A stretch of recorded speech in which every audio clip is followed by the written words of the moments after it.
ప్రభాస్ ఫ్యాన్స్తో పాటు యావత్ సినీ ప్రపంచం ఎప్పుడెప్పుడా అని ఎదురు చూస్తున్న కల్కి 2898 మూవీ ఎట్టకేలకు ప్రేక్షకుల ముందుకొచ్చింది. మన పురాణాల్లోని పాత్రల్ని తీసుకొని దానికి ఫిక్చర్ జోడించి సినిమాటిక్గా ఈ చిత్రాన్ని తెరకెక్కించాడు నాగ్ అశ్విన్. ప్రభాస్తో పాటు అమితాబ్ బచ్చన్, కమల్ హాసన్, దీపికా పదుకునే లాంటి స్టార్స్ నటించడంతో ఈ చిత్రంపై మొదటి నుంచి భారీ అంచనాలు ఏర్పడ్డాయి.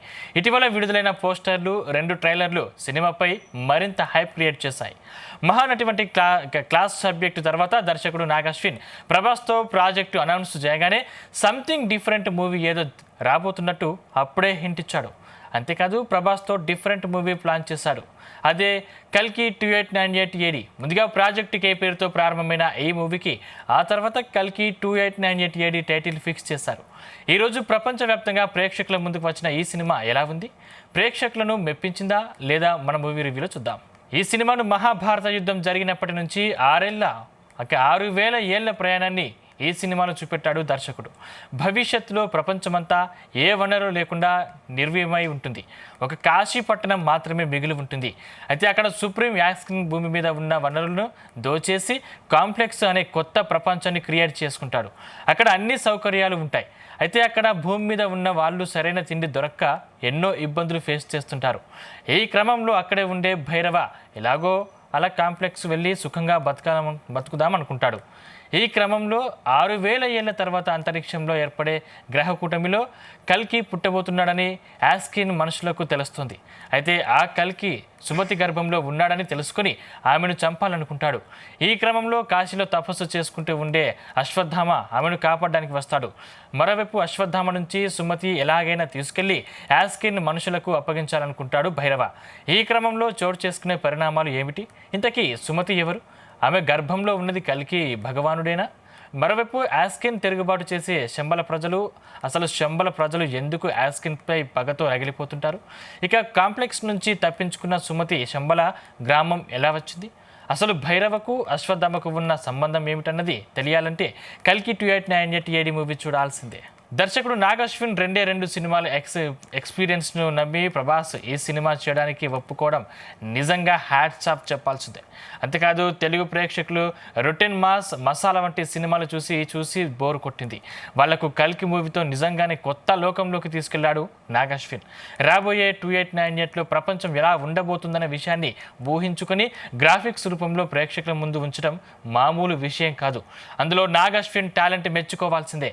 అంతేకాదు మనం కూడా హాలీవుడ్ వాళ్లకు ఏమీ తక్కువ కాదన్నట్లు ఈ సినిమాలో విజువల్స్ చూస్తే తెలుస్తుంది. మొత్తంగా తాను ఊహించుకున్న కొత్త ప్రపంచంతో పాటు అందులో పాత్రలు, వారు వేసుకునే దుస్తులు, వాడే వెహికల్స్, వెపన్స్ అన్నీ కొత్తగా చూపించడంలో సక్సెస్ అయ్యాడు. ఇక భవిష్యత్తు ఎలా ఉండబోతుందో ఇప్పటికే మనం ఆదిత్య 369 సహా కొన్ని హాలీవుడ్ సినిమాల్లో చూసాము.